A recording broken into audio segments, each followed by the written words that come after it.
evening, everyone. You know, I'm delighted to be here tonight. It's been a long time, 4 years since our last seminar. I appreciate everybody taking the time to come out here. I thought it was going to rain today, but we dodged that bullet. All right, so as always, we're going to get you out the door by 9 o'clock. We'll do the best we can. 3 of us speaking tonight. I'm going to talk a little bit about the markets and the economy. Kyle's going to discuss many of the themes that I'm going to go over. He'll put a little bit more meat on the bones. And Dave Sandstrom is going to speak about the Secure Act 2.0. Some of you with good memories will know that Dave spoke when they originally passed the initial Secure Act when we were talking back at Sharon Lynn Wilson. Dave is one of the smartest guys at the firm. He's also one of the tallest, I think. Mike, you may have him by an inch, but that's his claim. So many of you know that I've talked at length over the years about interest rates and earnings. Right? Those are the two forces that they've identified that move stocks up and down. Simply explained, if companies make more money, I'm more inclined to buy a stock. Vice versa, if they make less, I'm going to disengage. The same point on interest rates. If interest rates go up, I'm more inclined to buy a bond. And vice versa, if rates are too puny, I'm not encouraged to buy bonds. So what I find really interesting is the relationship between the two. So I'm going to spend some time tonight going through that to give everybody a kind of a sense of which way I see the winds blowing and what we might expect over the next couple of years. So I grew up as a New York Rangers fan, right? My junior year at high school, we hit the Holy Grail. The Jets won the Super Bowl, the Mets won the World Series, and of course the New York Rangers won the Stanley Cup. So it pains me to use a Wayne Gretzky quote, okay? But I think it's particularly appropriate for tonight. And of course, many of you have heard this. When they asked Wayne, hey, Wayne, why are you so good? He said, most players skate to where the puck is. I like to skate to where the puck is going, right? Been rolled out plenty of times. So what I want to do tonight is talk about where I think the puck is going. Because when you invest in the markets, it isn't about today. It's not about tomorrow. Not even about the end of the year. Because what the pros do is look into next year and the year after and the year after that. So you want to know where you're going, right? Follow the puck. So let's roll back the clock a little bit to November of 2021. We all know that the Federal Reserve Board was initially wrong. They said back in November of 21 that inflation was just going to be transitory, like a squall out on the lake. It's going to blow over. Well, they were wrong. So the Federal Reserve has 2 mandates, right? 2 responsibilities. Number 1, price stability. They want to make sure that we have a little bit of inflation, not too much, and not deflation. So price stability. The second mandate of the Federal Reserve Board is full employment. Now here's where this story gets a little sticky. Years ago, we used to think full employment was at 5% unemployment. We now know that's not true. Unemployment today is at 3.8%, and inflation is coming way down. So back to the Fed. November of 21, they said inflation is transitory, we're not going to raise rates. 2 months later, only 2 months later, they said, never mind. We're going to start raising rates, and it's probably higher than y'all think. And stocks, of course, got clobbered. From January 3rd of last year till October 11th of this past year, stocks, it was painful, went down 25%. So interest rates went way up. They're now the highest they've been in years and years and years. The Fed raised the overnight rate from almost 0 to a range of 5.25% to 5.5% now. So to be fair, the yield curve's inverted. Kyle's going to talk about that a little bit. But what it means in English is short-term rates are higher than long-term rates. Number of you probably know that when the yield curve inverts, normally means a recession's coming. I don't think so. I think this time it's going to be different because of the nature of inflation. We're now finding out that much of the inflation was caused by bottlenecks in the supply chain during the pandemic. So inflation's coming down and unemployment is held steady. That's the miracle. So I said this time is different. There are two phrases over my 47-year career where I'd cringe when somebody said this time's different. And the other was when someone says, trust me. Normally, I don't do good with those phrases. But here I am standing up tonight asking everybody to believe, trust me on this. It's different because of the nature of inflation. So the Fed's almost done raising rates, in my opinion. The Fed is very data dependent. They play their cards pretty close to the chest. I doubt they're going to raise tomorrow. Most surveys show they're probably not. If I had to guess, they'll raise once or twice more this winter, and then they'll be done. So the big question to focus on isn't when is the Fed going to be done, but when are they start lowering rates, right? Stocks historically wait until the Fed actually starts lowering rates to begin a rally. So if you look at the futures market in Chicago, the futures market is telling us, at least for today, that the Fed could start lowering rates by next summer. Right? So soft landings are difficult to engineer. So what we're talking about here is raising interest rates enough to reduce the rate of inflation without crashing the economy and causing unemployment to skyrocket. It's hard to do. In the last 53 years since 1970, we've only had two of them. Pretty uncommon, right? The first one was a miracle, in my opinion. Came in the mid-'80s. Most of us remember how high interest rates went in 80, 81. We had back-to-back recessions. 80, 81 times were tough. We started climbing out of all that, and then the Fed started raising rates in 84, early 85, and they pulled it off. They did a soft landing pretty hard. The other one came in the mid-'90s. Alan Greenspan blindsided the street, raised interest rates 7 times, 94 into 95, caused one of the worst bond markets in history. Stocks got hit pretty good, but they pulled it off. And it was because Alan Greenspan, smart guy, figured out that we could support lower unemployment and still not trigger inflation. So it's a pretty simple concept to explain. People need to be working mostly to spend money, right? And the more people that are working, the more money that gets spent.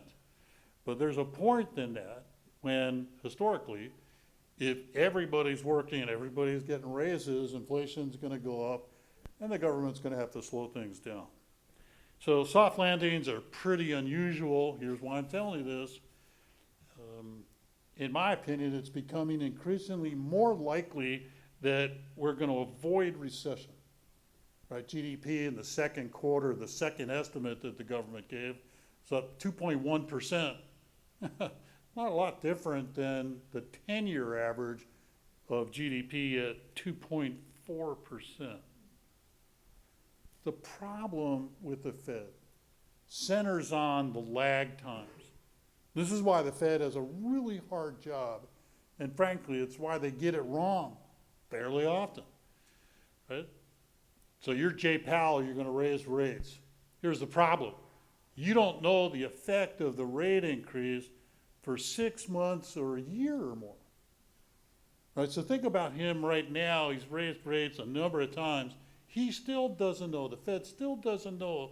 Right now, they're meeting today and tomorrow, the Open Market Policy Committee of the Fed, to decide the course of the overnight rate.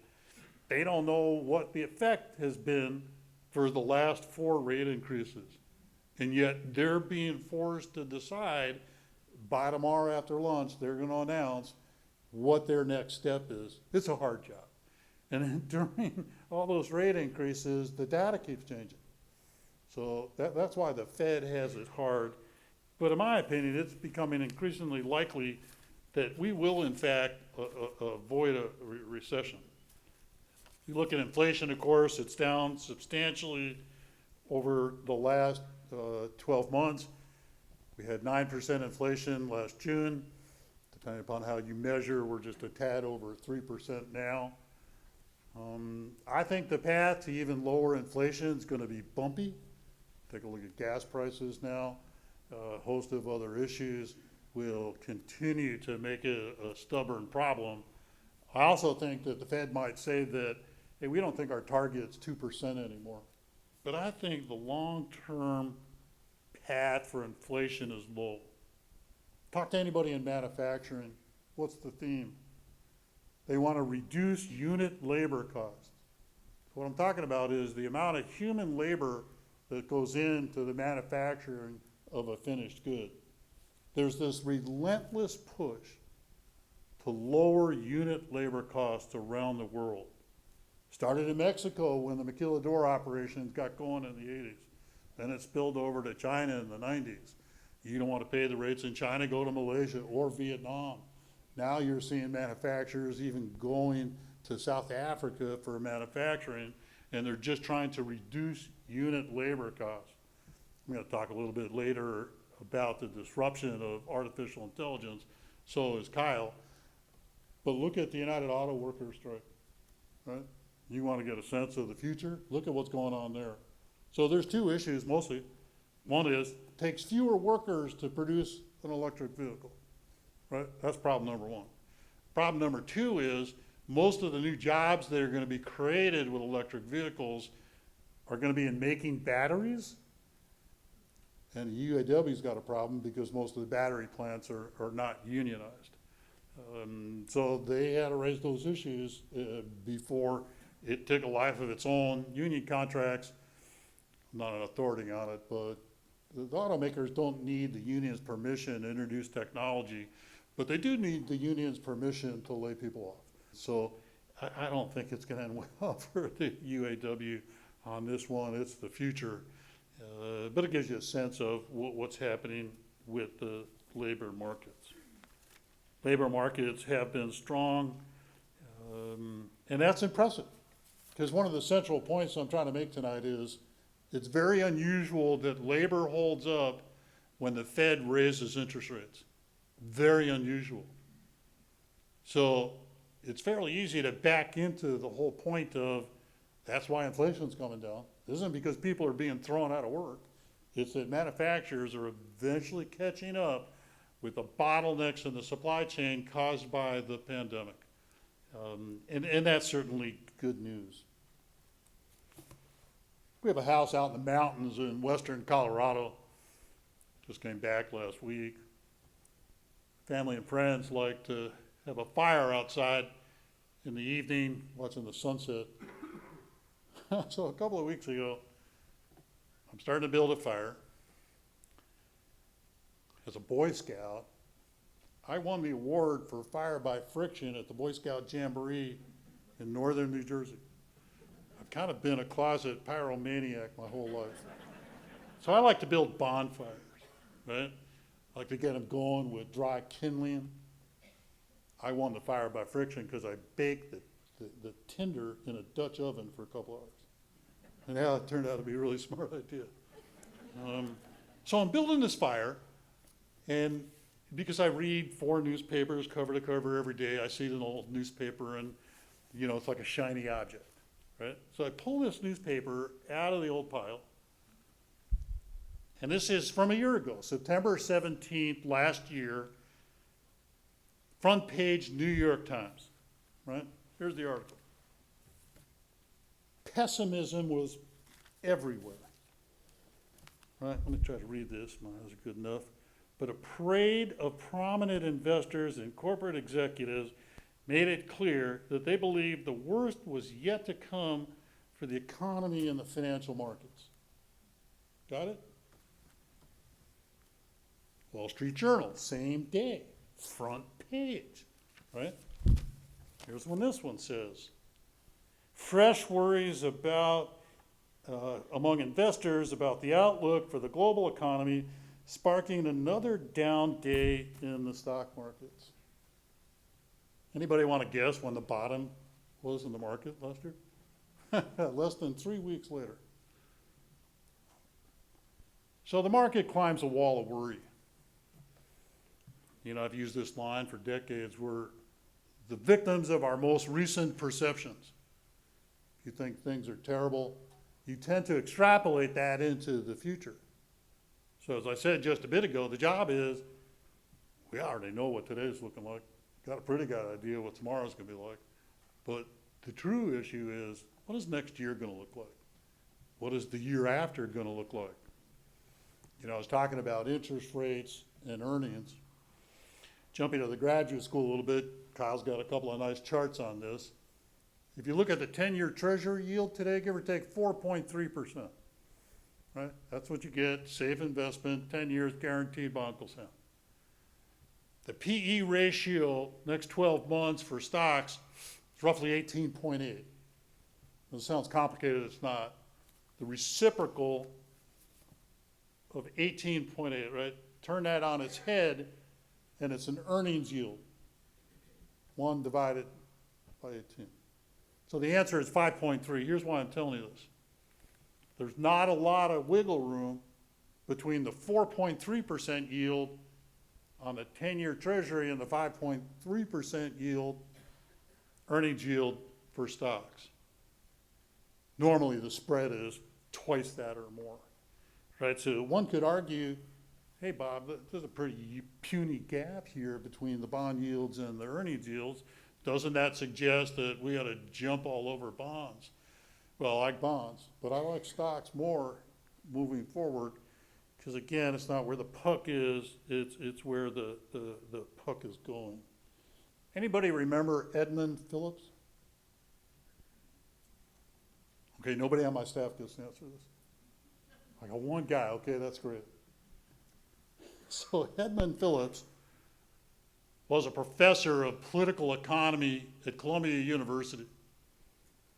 He won the Nobel Prize in Economics 2006 for inventing the Phillips curve. Okay? So the Phillips curve in English says that inflation and unemployment have an inverse relationship, right? Common sense. If enough people are working, the unemployment rate is low, inflation is going to go up. We ran the United States fiscal policy for decades using the Phillips curve. So it worked great till it didn't, I think is the simple way to say it. Didn't work in the 70s, of course. We struggled for much of the decade with stagflation. It didn't work in the 90s, as Greenspan proved. We were able to go way below 5% employment without triggering inflation. And it's not working today, right? I don't know if he's got to give back the prize or how that works. But it's not working today because inflation's coming way down and unemployment hasn't gone up, it's gone down. So very different dynamics. So please keep in mind that when I stand up and make forecasts, under normal conditions, forecasting's really hard. Been at this 47 years, forecasting's hard. There's nothing normal about what we're going through right now. It's off the charts. There's very little to look at. Typically in my career, I like to tell people, all right, the last 6 times this happened, here's what happened afterwards, and I can cite chapter and verse. There's nothing normal about what we're going through now. So it's very different, and I admired Edmund Phillips. I thought he did a great job. They've expanded upon his work at length over the years. But he was right on the money, and we ran our country looking at the Phillips curve. And we were constantly adjusting the overnight rate based on inflation and unemployment. Constantly tinkering with it. And now what we're realizing is that we were wrong. For the longest time we were wrong. And for all sorts of reasons. I think, as I said a bit ago, inflation is able to come down because of globalization. This relentless push to reduce unit labor costs. It's not going away. It's firmly entrenched. So because of that, what's normal isn't normal anymore. And it hasn't been working.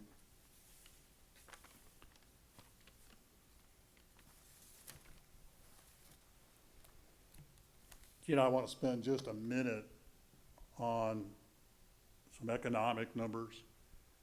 So Joel Driesing on our staff, he's the guy over there near the door, compiles economic data for us, among other things. And he's written extensively about consumer confidence.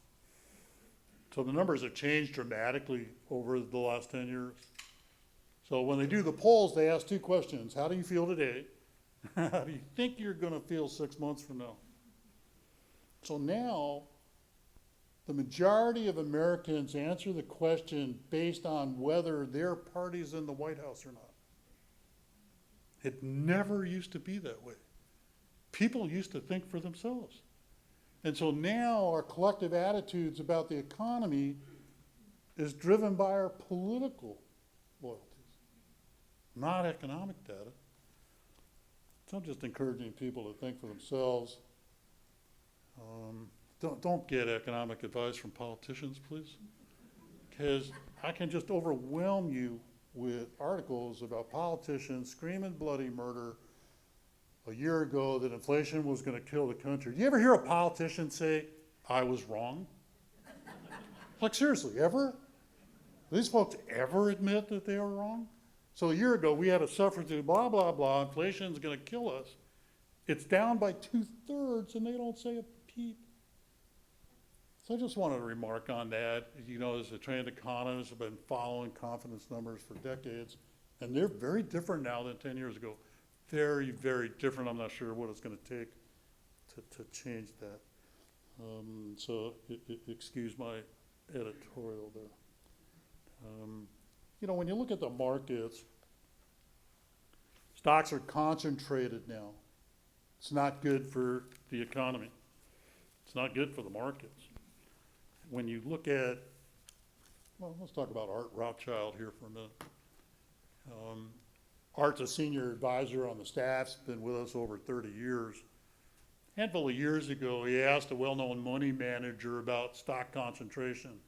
Back then, we talked about FANG stocks, Facebook, Apple, Amazon, Netflix, Google, right?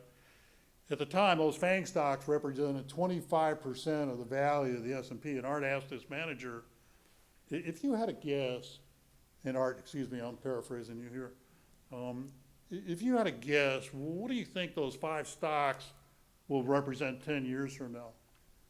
And our jaws dropped when the guy answered, and he said, give or take, they could be half the market. So let me answer, that's a lot. So what we've seen are these gigantic tech companies dominate the landscape. 7 stocks right now account for 70% of the profit of the market this year. You want to get big, just keep buying up your competition. They get called in front of Congress, they get slapped around a little bit, they send them home, they don't do anything. So I won't editorialize on that. But here's why I'm telling you this. You want market breadth. You want all boats to be lifted in a higher tide. We had a glimmer of hope in July when the small caps outperformed. Boy, that hasn't happened in a really long time. We went back to large cap dominance. So we have a pretty good representation in those 7 stocks. Kyle does the studies every quarter to see amongst all the funds that we're doing, how much ownership do we really have in particular names. We like to spread the money out, most of you know that. But I think it's both. You can't fall in love with these big tech companies. Valuations are high, right? Trees don't grow to the sky. Years ago, I fell in love with value stocks. Right, simple definition for you new timers here. Simple, value stocks have a below average PE ratio. Okay, growth stocks have above average PEs. But for 4/5 of my career, value stocks did better. You know why? You're getting a deal when you buy a value stock. You're not overpaying. Nice thing about a deal is it might stay a deal, might become a better deal, but it's really hard to look dumb long term if you focus on getting kind of a bargain on what you buy. Right, so Kyle's going to drag out the 30-year look-back slides, and you'll see growth is starting to catch up. And the whole dynamic of the market is earnings growth, not necessarily geared towards valuation. I mean, look at NVIDIA now, right? 25 times earnings, that's pricey for a stock that's that large. Will it grow to the sky? Yeah, maybe. But it's important to spread your money out. You know, remember the benefit of value stocks is they tend to hold up a little bit better in a market decline. Not always, but usually that's the case. They tend not to fluctuate, and income-oriented investors appreciate the dividends. So that's certainly healthy. We do need broader participation in the markets. You look at earnings, they are starting to improve. Next 12 months, earnings are supposed to go up 12%. So go back to the basics here. Futures market in Chicago is predicting that interest rates are going to start going down, give or take, by next summer. Next 12 months for earnings, 12%, pretty decent, way above average. And we've got a ways to go. And it's not that I don't have worries. I got plenty of worries. You know, one of them is commercial real estate, particularly office buildings. I continue to read that the trend, and all the people on my staff don't listen to this. The trend is towards working from home. And the studies, they're starting to show that companies that are saddled with rent and lease payments may not be able to compete in the future with companies that don't pay rent. Right, so give or take 40% of the workers that work in office space are working from home. And I appreciate everybody suffering through with us the year, a little bit more than a year where we were shut down. Thanks to Ruben and Jason and a host of other people at the company, we were able to equip everybody, and it worked. You know, fortunately, I know what you guys look like, you know what I look like, and it worked okay for a year. But our style is to meet in person. I've enjoyed that for all of my career. But a lot of people don't agree with me. And you look at the pressures on commercial real estate office buildings, it's not going away. There's millions and millions of square feet of office space sitting empty. You look at Milwaukee downtown, the 5 biggest occupiers of office space all gave up at least a floor, right? Many of them multiple floors. So this has a life of its own after a while. Restaurants downtown don't do well. Retail establishments don't do well. You know, I'm dating myself, but 30 years ago on Jefferson Street, there were some wonderful small shops for buying things. Percy's is one example, and God, I love going in there. And I like table linens and tablecloths, and going to George Watts for china and silver. So I miss those days, and they're not coming back. So, you know, we have this unfortunate occurrence where I don't have any bright stories for commercial real estate. And forget what you hear about a lot of offices being converted to condos. That can happen in some places. You know, some of you read the 100 East Wisconsin, where the old Grotemout building was years ago. They're going to convert that to condos. But here's the main reason why. People like to open their windows. And in a lot of condos, office buildings, 411, we don't have windows we can open. And so it gets really expensive to replace all those windows. You know, so that's a worry. Higher oil prices, of course, the cost of dealing with global warming, and as importantly, the disruption of artificial intelligence. But in my opinion, the trends are becoming more and more favorable for the financial markets.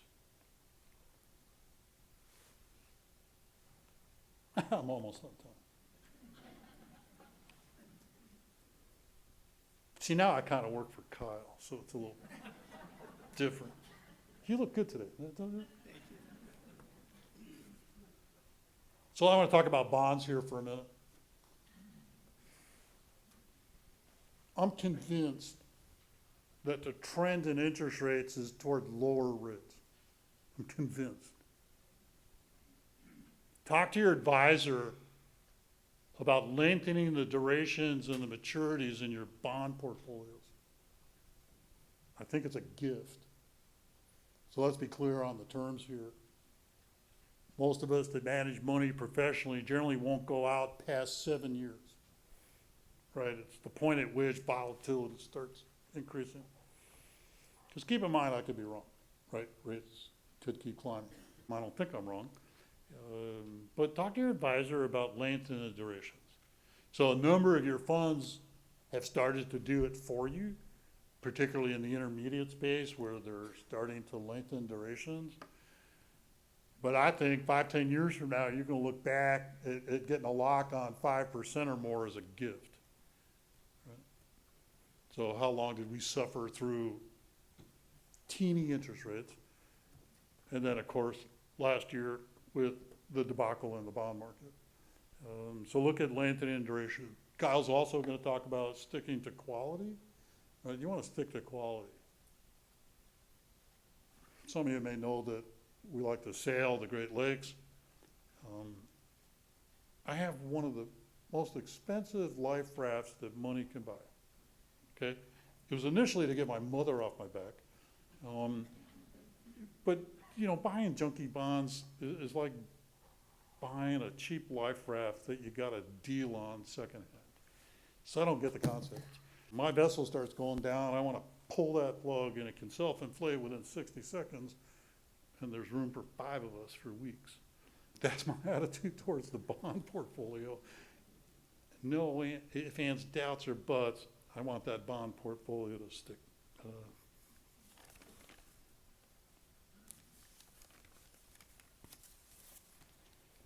I wrote all these notes, I haven't looked at a single one. So please keep in mind that nobody really knows what the future is going to be like. What I'm doing here tonight, guesses, educated guesses, but nobody knows for sure. I'm doing that for the compliance folks. I want to talk a little bit about China. So if I keep warning about China year after year after year, I'm eventually going to be right. Okay? So I have to bring it up yet again in case I'm right. Let me tell you the good news first, then we'll tell you the bad news. The miracle about China's growth, in my opinion, is that it lifted hundreds of millions of people out of abject poverty. If you look at global statistics on poverty over the last 30 years, the numbers have plunged. You know why? China. Responsible for much of it. So that's certainly good news. Hundreds of millions of people that have access to potable water, health care, education, and housing. That's a miracle. You know how they got there?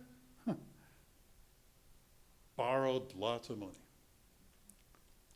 So the economic miracle in China occurred because they started building infrastructure.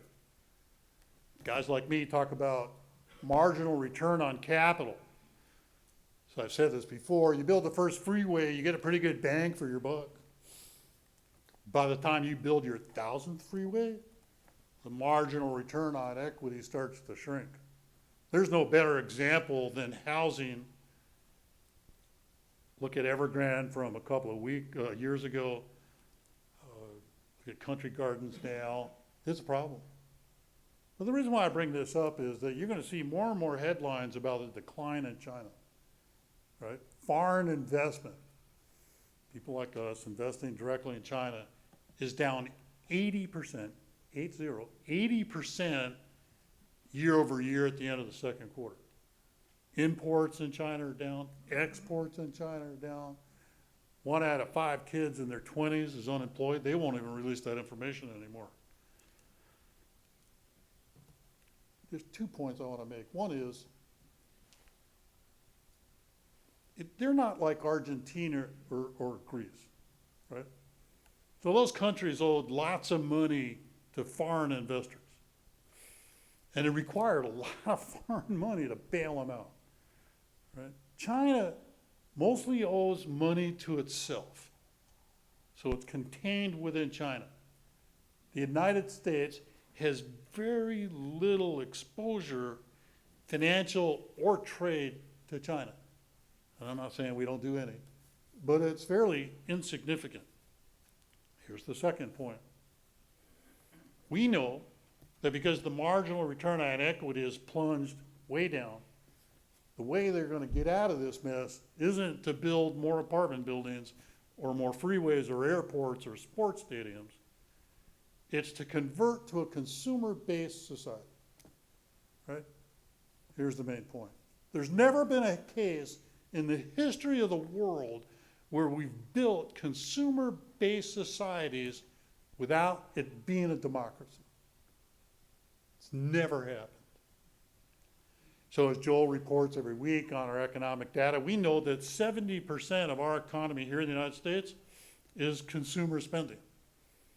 You know why? Because we let people be. We let them do what they want, right? We let each other compete. We don't micromanage our economy. So look at South Korea. There's a wonderful example, right?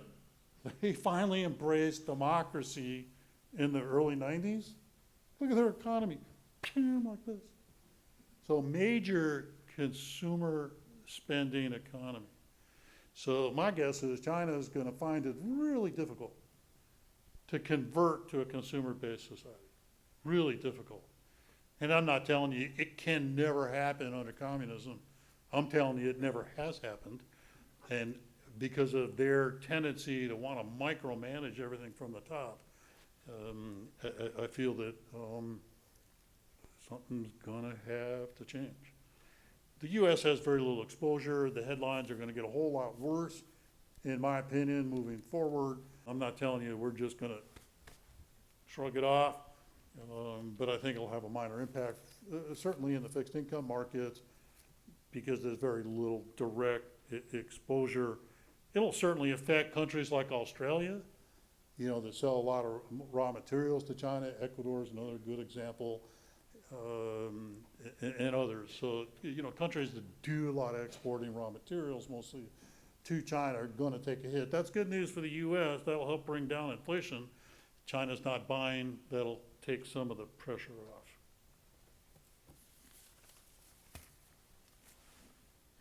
Oh, I got 4 minutes. Okay, this last one's kind of personal. It's not on the charts, I'm going to say it anyway. I get really, really mad, furious, when I read about all the scams that occur in the United States, financial scams, where people get cheated out of their money. My father-in-law, he's 98 years old, or as he likes to say, 98 and a half.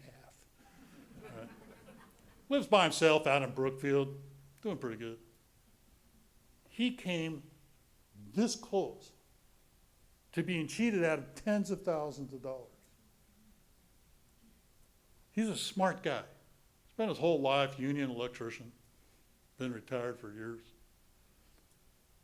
So these criminals got him on the telephone, convinced him that he had won Publishers Clearinghouse. If you go on the Publishing Clearinghouse website, they talk about this scam, right? They're just experts at emotional manipulation. If it wasn't for the good people at BMO in Brookfield, he would have lost tons of money. So we finally interfered. We couldn't talk him out of it. The entire family, I thought I was fairly convincing. I couldn't get him to budge. It's unbelievable how good they are. All right, so here's another story. Last month, I go into the BMO branch on Silver Spring, Whitefish Bay. Went to cash a check. I was surprised when the manager came up to me, woman, she said, "What are you going to do with the money?" I've banked there a long time. I didn't have any problems answering the question. And I was thrilled she asked once she told me. 4 people in the last week had been cheated out of $100,000. 4 people in a week. Now, I'd like to think the people in Whitefish Bay are fairly intelligent, right? Isn't that something? So here's why I'm bringing this up. I don't mean to harp on this. Now, I like to think our clients are pretty smart. But my father-in-law's smart, and he got hooked, almost. So a couple things. Never, ever, ever do you need to pay income tax up front. That's the popular scam. Hey, you just got $400,000, but we need $100,000 for you to pay on the tax. Right? A lot of people get hooked on that. So it's gone beyond, go get a gift card at Walgreens and send me 10 of them. Right? It's way beyond that. So never do you need to pay income tax up front. Right? That's how they like to hook you. Number two, don't ever give personal information on the phone. The IRS is never going to call you. Your bank is never going to call you. Do not give any personal information out or on the computer. It's unbelievable how many scam emails, and we have filters galore. It's amazing how many scam emails we still get. If you go to www.annualcreditreport.com, www.annualcreditreport.com. Check your credit regularly, right? Many of us have frozen our credit. Not even going to give these creeps a chance, right? But freeze your credit. I get it. It's a pain in the neck if you're going to borrow money or get a new credit card. It's not the end of the world. But freeze your credit. And at the very least, go on his website, annualcreditreport.com. You're entitled to free reports from the 3 major agencies each year. It's free. You don't even get charged money. It's just mind-boggling how sophisticated the scammers are getting. And I've just seen the activity jump. I was shocked when the manager at BMO on Whitefish Bay said, we're asking people now if you take, and it wasn't cashed a lot, $5,000. But she came up and asked me, what are you going to do with the money? I didn't know that I looked that old. But she asked me, and once she told me, I was thrilled that she asked. I was very happy that they're going out of their way because, 4 people, $100,000 just in the last week. It's enough. So I appreciate you letting me get that off my chest here. So I'm going to introduce Kyle. He's going to get some meat on the bones of some of my remarks. Kyle's worked at the firm for years. He was appointed to be the president a while back. I mentored Kyle for years and years and years. And a few years ago, I knew that I did my job right. Because Kyle started to pass me on his understanding of certain areas of the financial markets. And a few teachers in the room here. When your students start passing you up, that's the time to step back a little bit. So I appreciate that, Kyle, and all the hard work that you do. Kyle's here to talk about some more things in detail. Thank you, everybody. Thank you.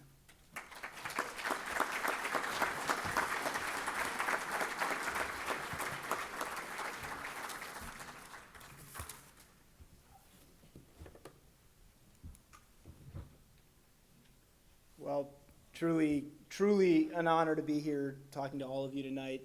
As you can imagine, Bob's a tough act to follow in more ways than one. Certainly coming up here and standing in front of you and sharing remarks, often overlapping remarks. You're going to hear some of the same stuff. My objective is not to repeat it, but to give you another perspective, to tell you another way of looking at it in the hopes that some of it sticks. Know that this presentation is going to be available in a variety of formats. So you want to go back and listen to it. You want to go back and look at it. We'll have that available for you down the road. You want to share it with somebody, it would be our honor for you to do that, and we'll help you if you need us to. So know that, first and foremost, the hard part for me in this kind of situation is always where to start. I have you in the office. I have you in front of me. My first question is, hey, what's on your mind? That's nice and simple. It's nice and easy. You lead me. You tell me what you want to know, and we'll go from there.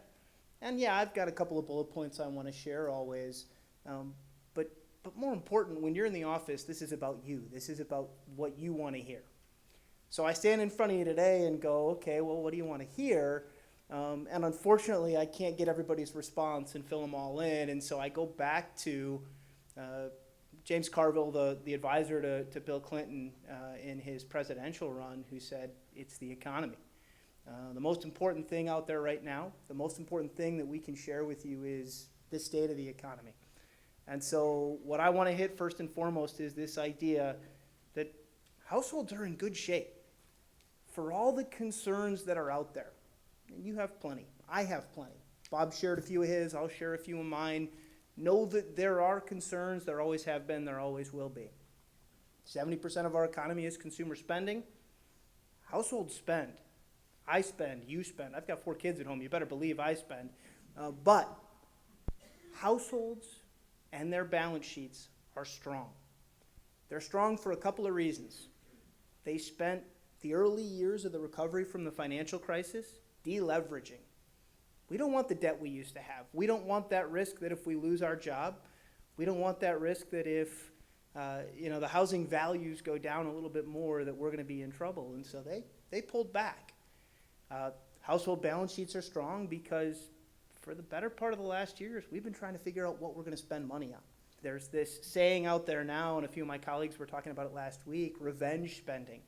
We went through the first year of COVID, not leaving the house, not going out to eat, not traveling, and all of a sudden 2021 hit, 2022 hit, and we're finding new ways to get back out there. It's the supply chain issues that caused the early days of inflation, coupled with all of this revenge spending that we couldn't keep up with, that drove it further. And so know that if the only thing you take away from this with respect to the economy is households are strong, it's enough to get you through. The challenge, of course, is that leads to some situations in which people have more money to spend than they used to have.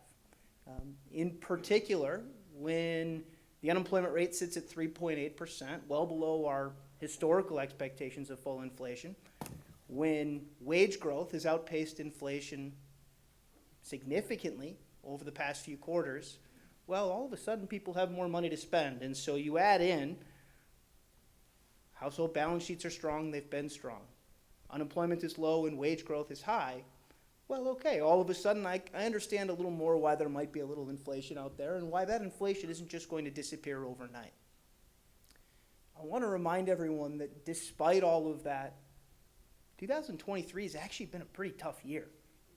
Markets have been exceptional. But the headlines, not that great. We began the year with an expectation that we may have some issues with the federal budget. We kind of solved those issues. We kicked the can down the road a little bit. But in the middle of all that, we added a banking crisis on the West Coast that we were reasonably certain was contained, but which could just as easily have spread to the farming banks in Illinois or the banks down in the South. Fortunately, they didn't. Fortunately, the Federal Reserve stepped in. They acted quickly. But we could have had issues. You add in the war in Ukraine that continues to rage on. You add in all of the other issues that you've seen in the headlines. It hasn't been an easy year. None of them are. The most important point when we talk about inflation, we had a little more than $2 trillion in excess savings, a result of not having things to spend money on, a result of the things we wanted to spend money on not being available. That, over the last 2 years, has now run down to about $200 billion. By fall, all of that excess savings that had built up on your bank account, my bank account, corporate bank accounts, whatever that looks like, all that excess savings likely to be spent down. And so know that the kind of major concerns that are out there, yeah, we don't have solutions overnight. People are working, household balance sheets are strong. To put just a little bit of detail to that, household net worth, the left-hand side, the chart starts going back to 2006, where we were pre-financial crisis. Household net worth is just the value of all the assets you have minus those liabilities. What do you owe on your mortgage? What do you owe on the car? You put all that together, what am I worth? You sum all that up, well, okay, we had a little bit of a dip during the financial crisis. Market recovery, one of the big things that drove that higher, and then most importantly, that far right-hand side, that green line, the upper right-hand corner, you see what was a very meaningful dip because of 2022's decline. All of you felt that well. We felt it right alongside you. Know that we have recovered the prior peak for household net worth. And along the way, the other line that I've put on here for you, that household debt service, households are in great shape. They're not over-levered. They're not looking at bills coming due and going, we don't know how we're going to pay them. Yeah, they're out there. But big picture, households are strong. So that's the takeaway. That's the setup for how do we get from an economy that's stable and strong, maybe not growing as fast as we'd hoped, but strong enough, to what's this mean for markets going forward?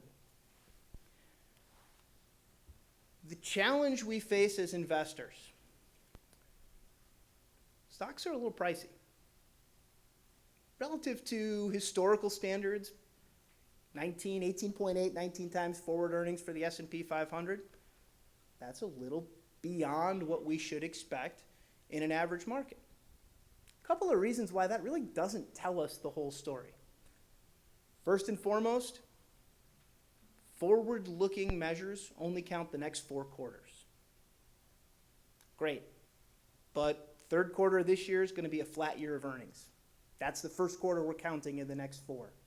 We'll finally get back to some growth looking to the end of this year into next year based on forecasts. Yeah, but I can't count third and fourth quarter of next year until I've already booked this third quarter, which isn't going to happen for another couple of months. So the growth in earnings isn't there yet. It doesn't show in that forward to price to earnings ratio. Beyond that, some reason to think that we're in a pretty meaningful shift in productivity growth. We've told you for years there's 2 ways you grow your economy. You grow your workforce, or you become more productive. You make those workers more productive. Our workforce really isn't growing anymore. In fact, developed Europe's workforce isn't growing. China's workforce, not really growing all that much. And so when you look at the world and go, what's the next step? How do we grow the global economy? It's going to count more on productivity growth than it has in a very long time. Things like automation and artificial intelligence have driven that and will continue to long into the future. As I mentioned, the measuring stick is fairly limited. It looks at 500 companies. It looks at, most importantly, 5, 6, 7 companies is a pretty significant portion of that weight. And so when you break out what those top 7 companies look like that Bob mentioned earlier versus what the rest of the market looks like, all of a sudden things don't quite look so expensive. And so I want to be clear that the market looks expensive, but it depends on where you look and what you're looking at. Beyond that, the growth and value story isn't the story it used to be. It used to be value was cheap stocks and growth was expensive stocks we expected to grow. And so you were willing to pay for that growth. The reality now is that the way we define value has changed. It isn't just price to earnings. It's what do we think that company should be worth based on how much they can grow. It's why a company like Apple or NVIDIA or Tesla, which I'll talk about in just a second, are worth as much as they're worth. It's because the path ahead isn't about how cheap can I buy you. That's part of it. The path ahead is about how strong is your business? How consistent are your earnings? Most importantly, how good are you going to be at implementing change? So Tesla, the perfect example. I stood up at the Sharon Lynn Wilson Center in 2019 and talked about growth and value. And I threw out the example of Tesla as a stock that was an interesting stock, not because of what they sold. They're a car company. They make electric cars. They make a perfectly adequate electric car. There are plenty of other car makers out there. Plenty of other car makers that make electric cars. But because from the very first mile ever driven in a Tesla, they've been collecting data. They know how their cars are driven. They know all of the information surrounding it. And the problem they had was they didn't really know what to do with that data. They didn't know how to digest it. They didn't know how to turn it into something that had worth. They didn't know how to monetize it. Well, all of a sudden, Tesla's starting to figure out how to monetize that data. Interestingly enough, a Tesla analyst a couple of weeks ago said that Tesla's Dojo, their supercomputer segment or unit of their business, was a $500 billion business. Well, $500 billion business is the 10th largest business in the S&P 500.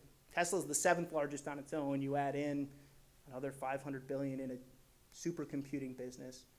All they're doing is taking all that information from all the sensors in a Tesla vehicle, putting it through these processors to better build out full self-driving.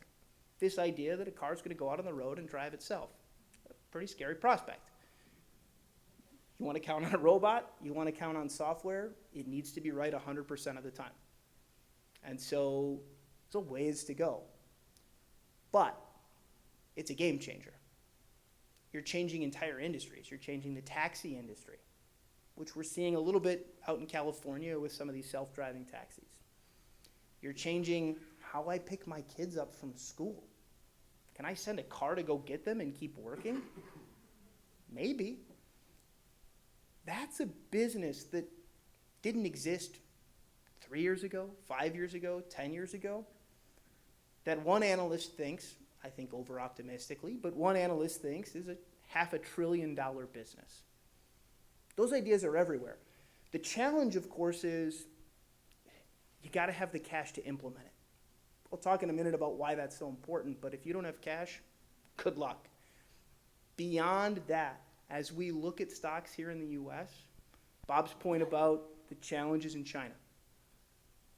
You look at Europe in the midst of a pretty tough economy again, in the span of 2 decades, multiple recessions, when we've really had one meaningful recession, they're struggling. And so I've borrowed this phrase from a number of different colleagues over the year. I don't even know where it initially came from, but the U.S. really is the cleanest shirt in the dirty laundry. We've got our problems, but I got to put a shirt on, and they're all in the laundry. So if I've got a choice, the choice is, all right, let's take those U.S. stocks right now because they've got cash, they've got growth potential, they've got exposure to consumers. Oh, by the way, household balance sheets are strong, consumers are working, individuals are working. I feel pretty good about that. I mentioned stocks are a little expensive. I want to be clear that there's a difference between average and what really is the range around average. It's a pretty out there concept, but one that I think is important. Stocks really aren't that expensive when you consider that the average long-term, 16 times forward earnings. We're at 19. But 2/3 of the time, that standard deviation idea, if you think back to probability or your statistics class, 2/3 of the time, the forward PE ratios fall somewhere between 13 and 19. So we're right on the normal if you're thinking standard distribution of average. Great. But it isn't strictly about where we are today. It's about where we're headed. It's that Gretzky going to where the puck's going to be. You look at earnings forecasts. Over the last 4 years, earnings have grown on average 8% a year. From 2019, if we count through the fourth quarter of 2023, again, a little easier to forecast near term. It gets a little tougher longer out. But we've grown 8% a year. It's a pretty reasonable rate of growth for earnings. If stocks somewhat mirror that, I think you'd all be happy if your stocks grow 8% a year. The challenge, of course, is that it was not a straight line. 2019, $162.9 per share of the S&P 500 in earnings. Then we shut the economy down. Then we all went home. And 2020, we saw a 14% decline in earnings. And we've been trying to figure out what's this look like ever since. It's caused inflationary spikes. It's caused shakeups in commercial real estate. It's caused supply chain disruption, the likes of which we haven't seen in a very long time, if ever. And so it's taken a while for earnings to recover. And yet, when you look at the 5-year numbers going back to 2019, we'll grow at almost 9% a year if these forecasts are even close. I would have been happy with 7 or 8. Given everything we've come through to say, yeah, earnings on the S&P 500 grew 7 or 8% a year over the last 5 years, I think that's a pretty reasonable target. And again, long term, price appreciation, what your stock should do, pretty closely mirrors what earnings do. All right, I think my concession to the compliance folks here as well, it's not all roses. There are risks. There are meaningful risks to stocks. Most importantly, I reasonably believe that artificial intelligence is going to offer significant value to companies that can afford to implement it. The ability to replace marginal work that is expensive, but which could just as easily be done by computers, is going to save companies trillions of dollars. That creates problems for workers, but we've been there before. I mentioned in an article that I wrote for the newsletter a couple of months back now that John Deere now hires more software engineers than they do mechanical engineers. A tractor company that cares more about the software than it does the actual equipment they're putting out tells you everything you need to know about where the world is headed. The information is what matters. But we still need to do all that other work. And we need to be able to afford to figure out what do we do with all this information. As a result, monetizing artificial intelligence and automation, more importantly, for a lot of these manufacturers, it's not a foregone conclusion. We got a ways to go. Beyond that, you've got a war that rages on in Europe.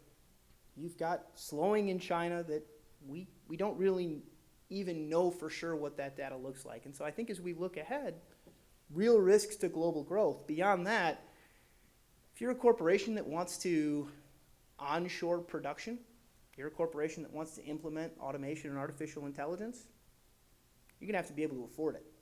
And if interest rates are higher, as we said, it's more expensive to borrow. So the end result is more expensive to do what you want to do if you don't already have the cash. It's why the 5 or 10 largest businesses out there are sitting on piles of cash. They'll borrow when they have to. They'll issue some stock if they have to, but they love the idea of cash because it's money they can put to work for these very things. The result of all this risk is that we as investors have to be compensated for that risk. If we're not, why do we take it? Well, the alternative is bonds. Some risk there. We learned in 2022 is a great example that bonds have a little more risk than what we've historically seen. A little more risk because the pace of rate increases was faster than we've seen in a very long time. It resulted in a yield curve that became inverted. The very short end of the yield curve, the part that the Fed controls with the overnight lending rate, moved to north of 5.25, while longer rates tell the story of a market that probably doesn't keep rates that high for long. Beyond that, yields have made bonds more attractive. One more reason why we need to be clear, here's what the opportunity set looks like. We're going to have a comment from the Fed tomorrow on where interest rates are headed. Probably doesn't tell us much more than what we already know. They've been pretty clear for a long time on what the direction is. But most importantly, the message so far has been that the economy is strong enough to support higher rates for longer. And that's the key when so many headlines, Bob held up the Wall Street Journal and the New York Times, when so many headlines point to, well, are we going to get that recession? Is it going to be the hard landing that we all fear? The thing I watch, are people working? Are they making money? Are households in trouble? The Fed says no. Here's that chart Bob told you I'd show you. This is the earnings yield on the S&P 500. So $1 invested in S&P stocks will get us about 5 cents of earnings for the year. On the other hand, $1 invested in the 10-year treasury is going to give you about 4.3 cents of interest. Doesn't seem all that big of a gap, in particular when you consider where we were coming out of the financial crisis. You see that big spike going back to 2009, 2010. I'd much rather be in an environment in which stocks have been so beat up that it's an obvious buy. There aren't a lot of obvious buys out there right now. You know, I get some questions from you, hey, should I buy this stock? Should I buy that stock? It's not what we do. Yeah, I'm happy to talk about Tesla. I'm happy to talk about Apple. I think you buy the market. But more importantly, I'd much rather buy the market when it's really cheap. It's not there right now. That said, a lot of reasons why we're not measuring it correctly right now. All right, positioning in bonds. The very first bullet point here, stick to quality. So I started working on the seminar officially in 2013. I don't know for sure, but at least for the last 5 seminars we've done, some version of stick to quality has been on our slides with respect to positioning in bonds. There's really one reason for that. We don't buy bonds because of how much money we're going to make. We know exactly what we're going to make in a bond. When a bond is issued, it tells you here's the interest rate. You give them $1. Along the way, they pay you the interest rate. And at the end, you get your par. You get your money back. You get the value of the bond, assuming that the company, the country, whoever is still around to pay it back. There's no upside there. You know exactly what you're getting. The catch is we can reach. We can look for higher yields. We can buy, colloquially, junk. We can buy the high yield bonds that pay us an extra 2, 3, 4%. Great. Oh, by the way, junk bonds trade just like stocks when the stock market's going down. Oh, by the way, when the stock market's going up, a lot more opportunity in stocks than there are in bonds. So why do I want something, other than every once in a while when the deal is just screaming, why do I want something that's supposed to be the safer part of my portfolio that is going to look like stocks when stocks are down, and it's going to look worse than stocks when stocks are up? Again, occasionally it makes sense. We'll tell you when. That's not where we are right now. Beyond that, as Bob mentioned, the current yield favors an intermediate bond. This is a challenge because I talk to so many people about money markets. I talk to so many people about 6-month CDs. It is so attractive to look at a 5% money market or a 5.25% CD and go, why would I buy a 5-year bond fund that's only yielding 4% right now? Because I know I'm getting 4% for the next 5 years. I can't tell you what a money market's going to be tomorrow. I can tell you it looks a little better right now because short-term rates are higher. But the very fact that long-term rates are lower tells me that a year from now, 3 years from now, 5 years from now, I would have much rather been collecting that 4% and know that I'm still getting it than hope that I can get it down the road. You might say, well, let's just wait till rates come back down and we buy in. All right, now we're timing the market. So you tell me when you know rates are going to come down, and I'll tell you now's the time to make the switch.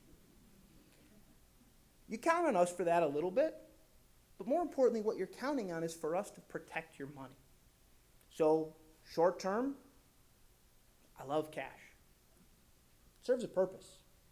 And I will all day take 5% in a money market on money that I know you're going to need today, tomorrow, a week from now. But that money that you're not going to want for 4 or 5 years, do you want 5% now and 3% a year from now when you could have been getting 4% all along the way? Beyond that, I think all of you have seen your property taxes go up.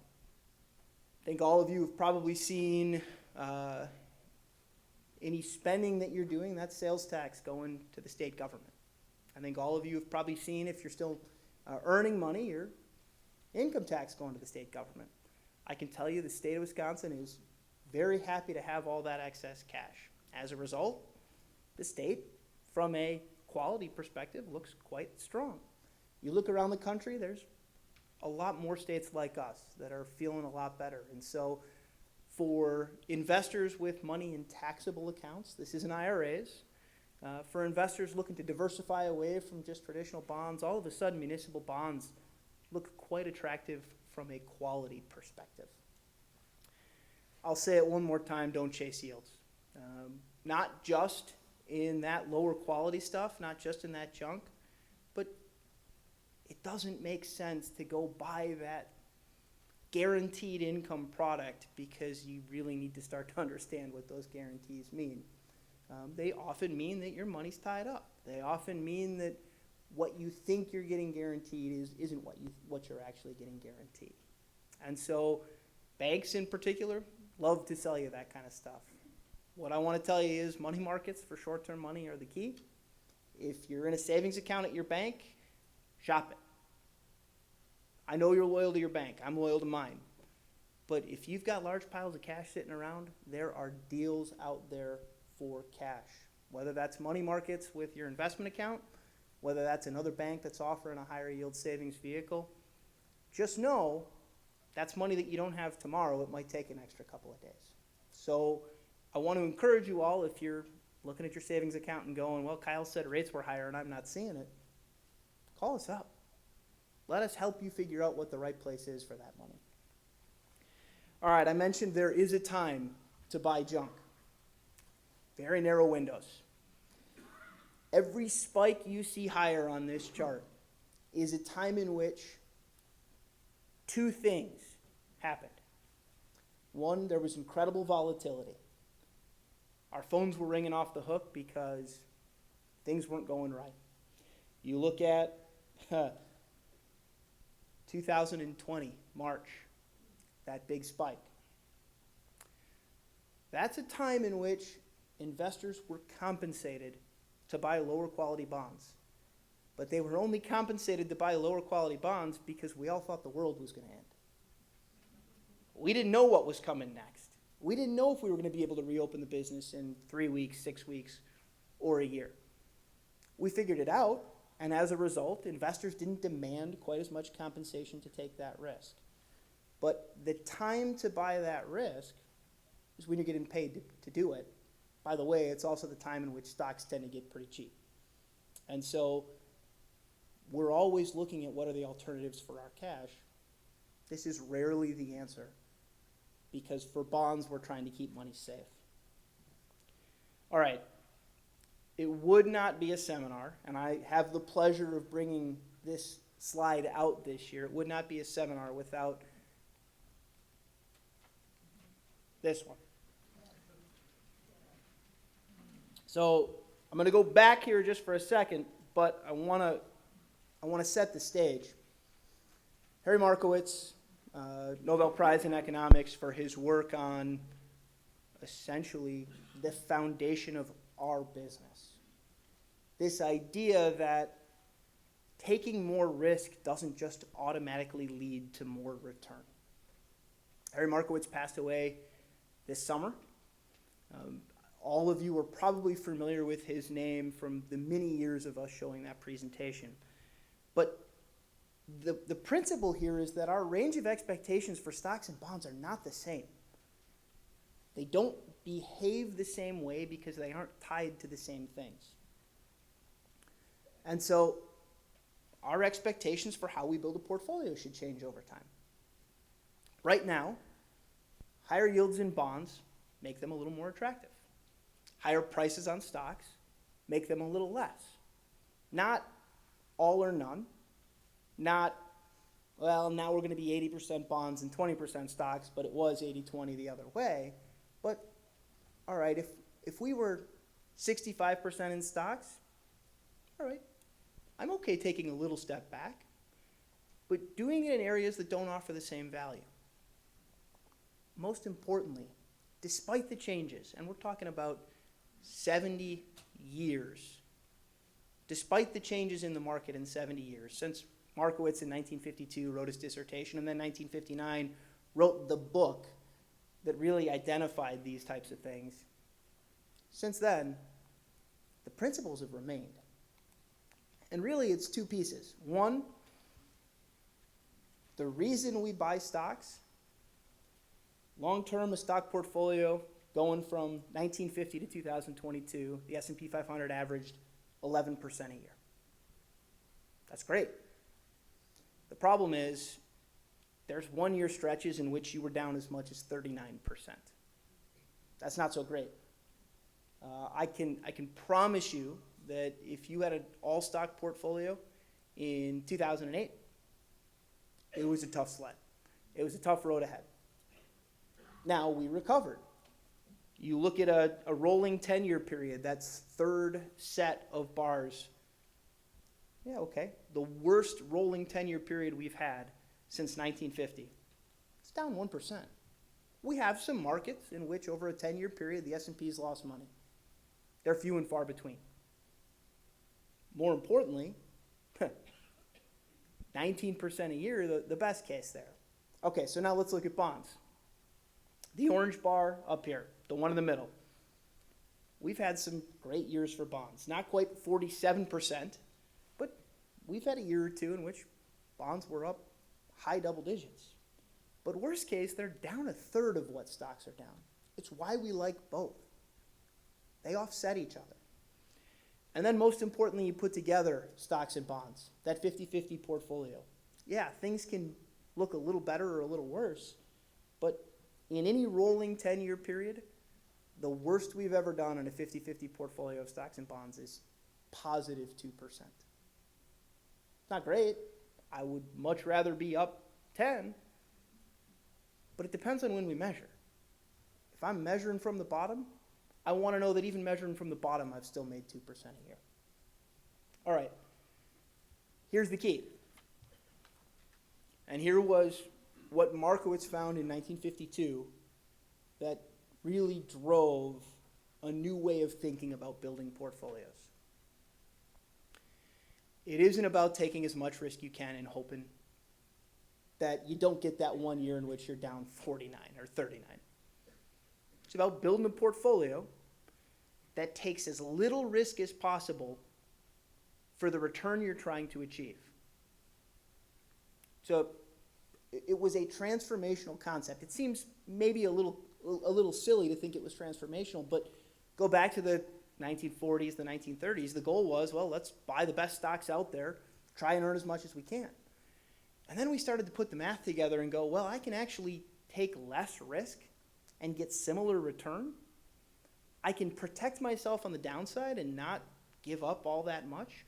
So here, the move from 100% stock, where the average return going back to 1993 was 10.1%, but the standard deviation, that circle with the squiggly, it's the Greek for standard deviation, the standard deviation was 16.7%. Well, okay, I can take away nearly half the risk going from that to a 60-40 portfolio, but I'm only giving up 20% of the return.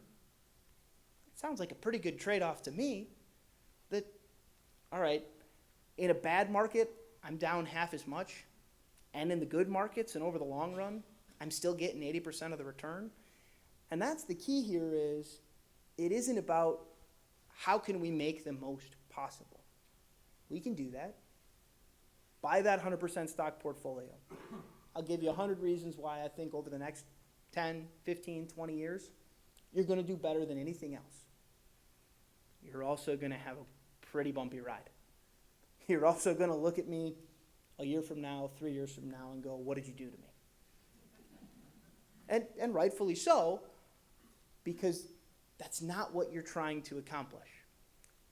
Because the reality is, you're going to need some of that money tomorrow. You're going to need some of that money a year from now, 3 years from now. And so what we're doing is building in reserve. We're building in this idea that you're protected. Most importantly, we're building in what Markowitz found back in 1952, an efficient portfolio. A portfolio that's doing what we want it to do without taking too much risk. So, 1959, he wrote the book. Markowitz said a good portfolio is more than a long list of good stocks and bonds It is a balanced tool providing the investors with protections and opportunities with respect to a wide range of contingencies. I think we'd all argue there's a wide range of contingencies out there right now. There always are. So how do we protect ourselves? It's not that 100% stock portfolio. So, as Bob mentioned, Dave Sandstrom spoke 4 years ago now on Secure Act 1.0. In their infinite wisdom, the government has given us Secure Act 2.0. And it's my pleasure to introduce Dave Sandstrom to give you a little more on what that actually means for you and what it may not mean for you.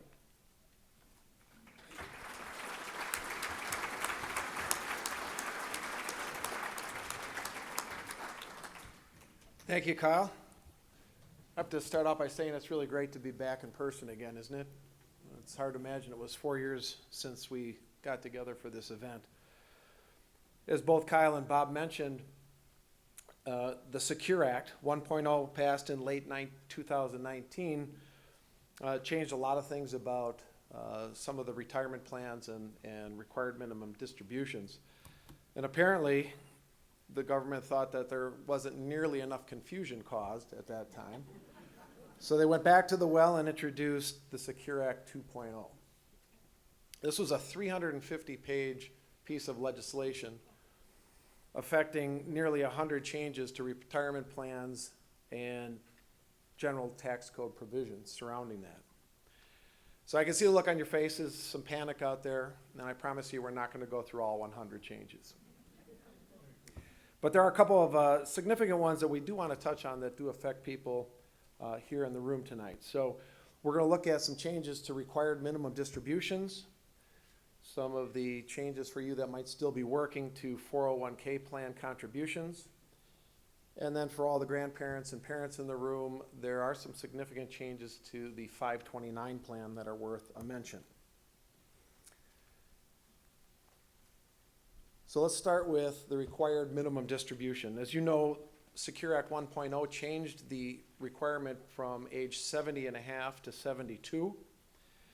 The new act is going to transition to 73 and then ultimately to age 75. So how are they going to do that?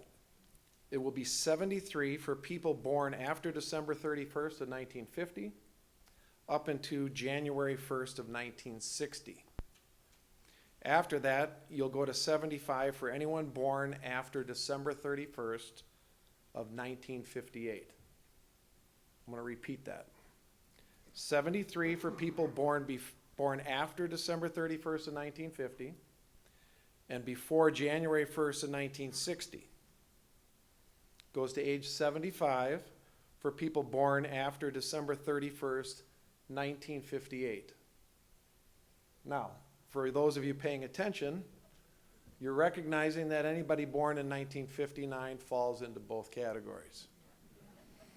So that's further proof that nobody in Washington actually read this bill.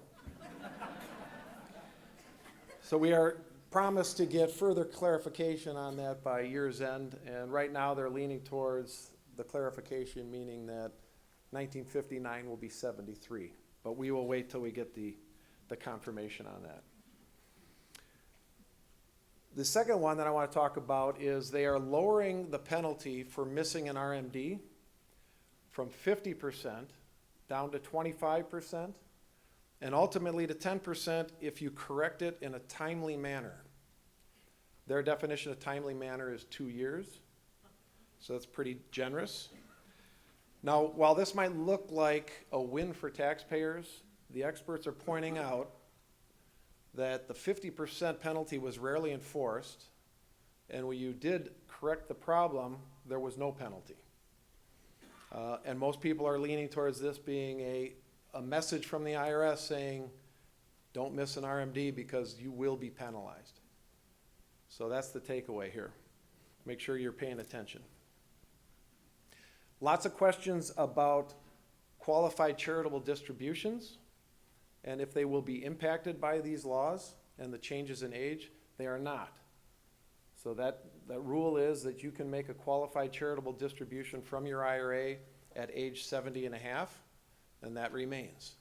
So it's a great way, even before you're forced into taking required distributions, it's a great way to take advantage of some tax savings and still support your favorite charity.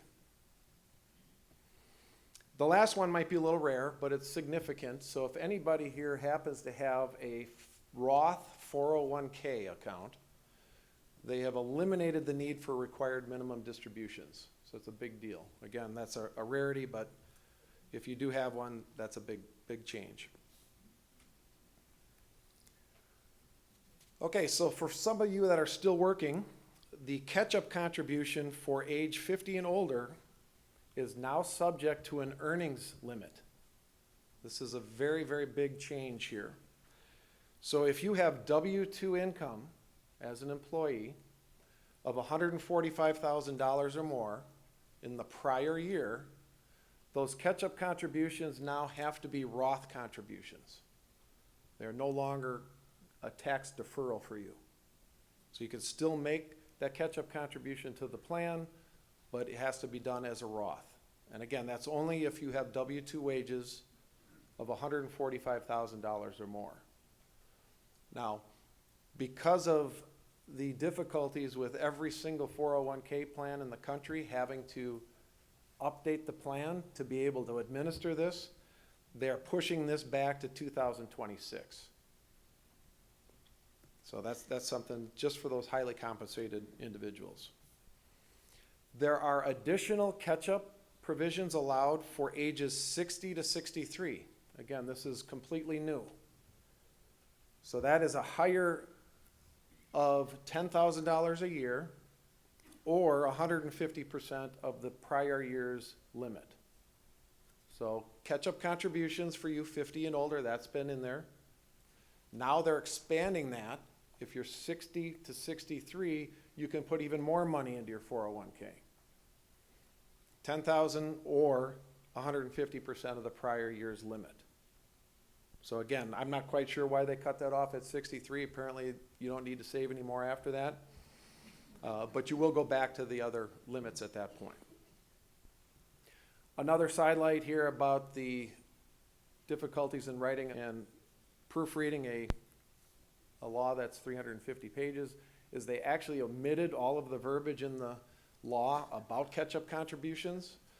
And so technically they don't even exist at this point. So we are, again, waiting for that clarification. It will be written back into the law, but in case you see that in the newspaper, they are not going away. And then finally, this is a big one for 529 plans. This law is now allowing for 529 plans to be converted to a Roth IRA for the beneficiary. This was added to the law because of people's concerns about overfunding college plans. What would happen is if you had too much money in there, the student didn't use it all, you'd be faced with taxation and even penalties to pull that money out at some point. So they've allowed now for this to go forward as a conversion into a Roth IRA for that beneficiary. It does come with some pretty good restrictions. So you have had to have that 529 plan open for 15 years. There's going to be a lifetime limit of $35,000 that can go into the plan. And to put the money in, you will be subject to the same type of contribution limits as anybody else that's putting money into a Roth IRA. So let me explain that. So if you, let's say you have $10,000 in that 529 plan, the maximum this year for tax law is $6,500 that you can contribute to a Roth. So that you would also be limited in that conversion to that $6,500. Okay? The beneficiary also has to have earned income in that same amount. So consider that this is still a good deal, but if you have a large balance in that 529 plan, it might take several years before you can convert it. It's also set up that way so that people don't try to manipulate the law change and say, I'm going to put $35,000 in Johnny's 529 plan so that next day I can convert it to a Roth IRA. So that's not going to work. But it's still very attractive, something that you want to keep an eye on. So those were the highlights to that loft just for what we might consider valuable to you guys this evening. You might have other questions. Feel free to reach out to a Landaas representative to ask those questions. And I'm going to turn this back over to Bob for a quick wrap-up.